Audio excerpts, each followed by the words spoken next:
what does it mean to be nice, and Yeah.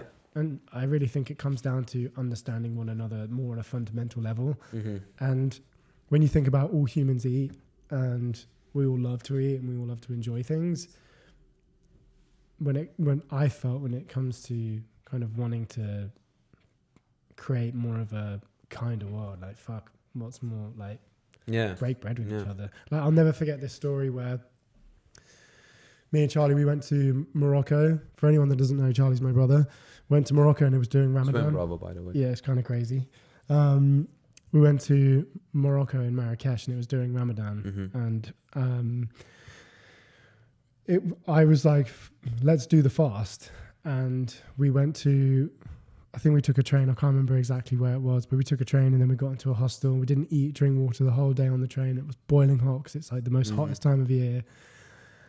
And when we got to this hostel, the owner of the hostel was like, would you like to break fast with us? And it just made me have this respect for the culture, the religion, breaking bread with people that didn't know who I was. I didn't know who they were, but it was this like immediate, like, hey, have this, eat this, try this. Oh, you haven't tried this before. And there was just this conversation and this flow. And I was like, my head just exploded and I was like on cloud 9 because I just couldn't help to feel that, this is how humans connect. Yeah. Just over something so simple. It really reminds me of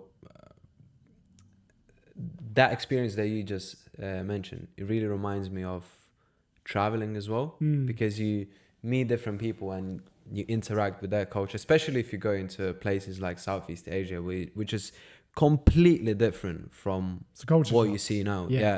Where you grew up and anything that you're familiar with is a completely different place, and they are willing to show you, and they're making this amazing food, and as you mentioned, is a great experience to just appreciate other people just by traveling. Definitely. And I think it's actually really cool because I used to love, whenever I go traveling, I try not to book too much or make an itinerary. I like to leave a lot of space just to be able to roam around and explore a bit, because you never know who you're going to meet, what you're going to see, what might take you away, what might interest you.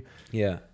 And just getting lost in a culture in a different city or a different place was always something that I was just, I want more of that. And I still do. And I still try and do that. And when I was younger, traveling around, that just made me develop. When I really think about it, being 18 and traveling all of those different countries, taking all of that in was such a privilege, because what it did was allow me to have this deeper understanding and connection with people, because I just was taking it all in and seeing this whole newfound culture and understanding, and that allowed me to, I felt that was like making me more of a kind person. Absolutely, yeah. Because it was like breaking up routine. It was completely opening my eyes to a whole different world that I'd never seen. Like, you're kind of finding yourself while you travel as well. In a way, because if I think about growing up in Oxford, where it was just a very small town, I remember I was talking to a friend of mine's mum, being like, "Yeah, I'm going to Thailand a month." She was like, "Where is that?" Couldn't even point it out on a map. Yeah, it's crazy. Excuse me. Yeah, it's just crazy. And I think about that all the time, because mental that I was that young doing that. Yeah. But I learned far more doing that than I ever did in school. And absolutely, I was just completely blown away by what I was seeing on a daily basis. Yeah. And that just, I felt like I was learning, because when you're traveling, it's almost like a survival thing as well. You're taking everything in. So, when you meet people, you're trying to understand instinctually who is that. And just from that point of view, I had to be kind in order to navigate those situations. And that teaches you very quickly what kind of person you are. How do you navigate that? Yeah. And, and I think when I was thinking about this podcast, it was, travel more, get out and meet people more, try new foods, put yourself in situations where you're open to talking to people, meeting people. That allows you to create more extended empathy for others, and I think that's really kind of bridging the gap and communicating more. And I think you also find yourself in the reflection of others. Yeah, So that's a good one. The more you open and understand and go into a conversation with someone that you don't know, allows you to understand who you are more of. And that was like what I learned in that trip. Yeah, that's a really good one. But why do you think we should be kind to each other in the first place? Why we need that? Why we just can't? What be mean? Not mean, but just be like neutral. Oh, all right. I'll ask a different question. No, that's good. I didn't formulate it that well. Do you think that? I guess that goes back to a previous question. Do you think that we are naturally kind people, and why we should show kindness to each other? Yeah, I think when you look at children and you see like, if you look at nursery children, you see children playing with, you could say Christians, Jews, mixed, like, you know, so many different, like there's no boundaries. Exactly. Right? There's no,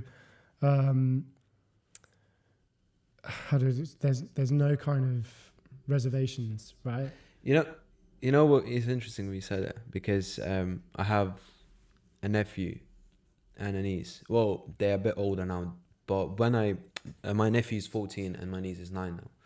But I remember I was going to pick up them from the school. Well, I went to pick up my nephew from school, and at that time he was probably like 7 or maybe 6. And I went there. I saw him playing with other kids, and there were Chinese person, a black person. There was such a variety of people, and none of them were thinking about any racism or anything like that. And I thought, these kids, we simply program these kids to be racist in a way. Some of them, I mean, through like living and just showing these different bad things that happens in life, but they have no idea what is a color. No, they have no idea. They don't see that as, of course, as other people see in a way. Yeah, you know what I mean? And I do believe you can be more naturally nice. Of course, like, we don't know the difference, right? And that's really important. So I do believe fundamentally human beings are nice. Like, we are. It's about your choices and who you surround yourself with and who you listen to. And, you know, I feel that right now we live in a world that is filled with with hate in a way, and it's really difficult to shut. I think sometimes you can't reprogram people, and you have to have very much an open. It's a hard one, because do you think it's a choice that people aren't nice? Maybe. Do you think that maybe they've had a really shit time and, you know, they don't think any different, and you look at their circumstances? Exactly, life experiences. There's this really good YouTube channel I think he was on Joe Rogan, and it's called, I think it's called White Collar Underbelly, and he's like a photographer, and he goes around America and he like films and interviews people that have just from the worst of worst backgrounds, from like, you know, prostitution to pimps to drug dealers to like multiple offenders to gangs, and you look at their circumstances, and are they nice fundamentally? Like, no, but like look at the circumstances. Yeah, exactly, where they grew up. You know, where they've been neglected. And exactly. The state let them down. The government let them down.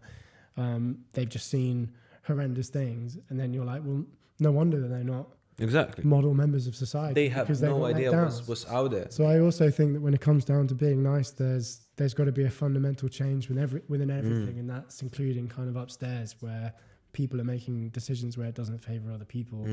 And, you know, that leads to a world of animosity. And, you know, look at certain situations right now, you know, war that no one really wants, that's being made by decisions with people that don't care, and that creates more anger and more excuse me. You know, on the Joe Rogan they have like a button where I was thinking about saying we need one day the same button. But it's really sad, because what it does is it completely removes the potential away from what the human being actually is.